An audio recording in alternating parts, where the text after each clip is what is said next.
Shkumbin Hoti, një emër i njohur në radhët e ish pjesëtarëve të ushtrisë shqiptare të Kosovës dhe invalidi luftës, ka ndarë një rrëfim të fuqishëm dhe emocional në emisionin Kosova Live, ku ka zbuluar një ngjarje të pazakontë që përfshin një përballje fizike me Milan Radojčić, një nga figurat më të përfolura dhe të diskutueshme të politikës dhe krimit në veri të Kosovës. Në rrëfimin e tij, Hoti tregon për një episod që ka ndodhur vite më parë në Gjakov, ku ai kishte asur rastësisht Radojčić. Sipas tij, momenti ka qenë i tensionuar, por edhe i ngarkuar emocionalisht për shkak të së kaluarës së dhimbshme dhe krimeve për të cilat Radojčići është i akuzuar nga autoritetet e Kosovës dhe i lidhur ngushtë me listën serbe dhe strukturat paralele në veri. Me dy të rame e morja të që meritonte, deklaroi Hoti, duke lënë të kuptohet se përballja nuk kishte qenë vetëm verbale. Ai nuk dha shumë detaje për mënyrën se si ndodhi përplasja, por theksoi se ndjenja e drejtësisë dhe mllëfja akumuluar nga vitet e pasluftës e shtryn drejt të reagimit.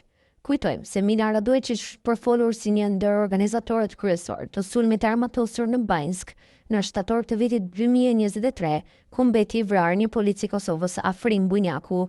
Sulmi u cilësua nga autoritetet kosovare dhe ndërkombëtare si një akt terrorist, ndërsa vetë Radojčić më vonë e mori përgjegjësinë publike për organizimin e ngjarjes. Për këtë ngjarje Shkumbin Hoti u shpreh me emocione të përzira. Ai tregoi se lajmi për sulmin në Banjsk kishte risjell ndjesi të forta të zemërimit të zhgënjimit. Kur ndodhi sulmi në Banjsk, ndjeva si një thik në shpinë, jo vetëm për policin e vrarë, por për gjithë sakrificën që kemi bërë ne në luftë, tha ai. Në rrëfimin e tij, Hoti u ndal edhe te ndjenja e padrejtësisë që sipas tij e përjetojnë shumë veteranë dhe ish ushtarë të UÇK-s. Ai theksoi se figura si Radojčić, që sipas tij janë përgjegjës për destabilizimin e Kosovës dhe për dhunën ndaj shqiptarëve, vazhdojnë të lëvizin lirshëm për vite të tëra, ndërkohë që shumë ish luftëtarë përballen me mungesë mbështetje dhe padrejtësie institucionale. Nuk ishte thjesht një përballje me një person, ishte përballje me simbolikën e së keqes, me atë që përfaqëson padrejtësinë, krimin, dhunën dhe humbjen e jetëve të pafajshme. Dhe në atë moment s'mund të heshtja, u shpreh ai. Gjatë intervistës, Hoti tregoi edhe për plagët që mbart nga lufta, jo vetëm ato fizike, por edhe ato shpirtërore. Ai foli për humbjen e shokëve të luftës, për vuajtjet që kanë përjetuar familjet e dëshmorëve dhe për zhgënjimin që ndjen kur sheh se sakrifica e tyre shpesh nuk vlerësohet siç duhet nga shteti.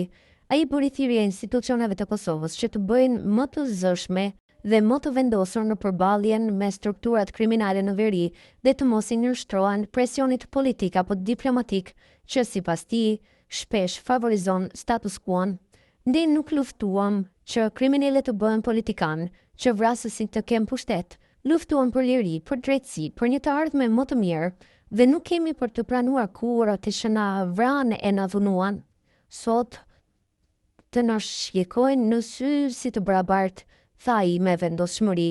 Rrëfimi i Shkumbin Hotit është një thirrje për reflektim për shoqërinë dhe institucionet, është një kujtesë e dhimbshme e plagëve të hapura të luftës, por edhe e forcës atyre që e përballën atë që nuk e harrojnë historinë dhe që kërkojnë drejtësi, jo hakmarrje. Në fund të intervistës, Hoti u shpreh se pavarësisht gjithçkaje, do të vazhdojë të jetë zëri atyre që nuk mund të flasin, i shokëve të tij të rëndë ndaj çdo qytetari që kërkon një Kosovë të drejtë dhe të lirë.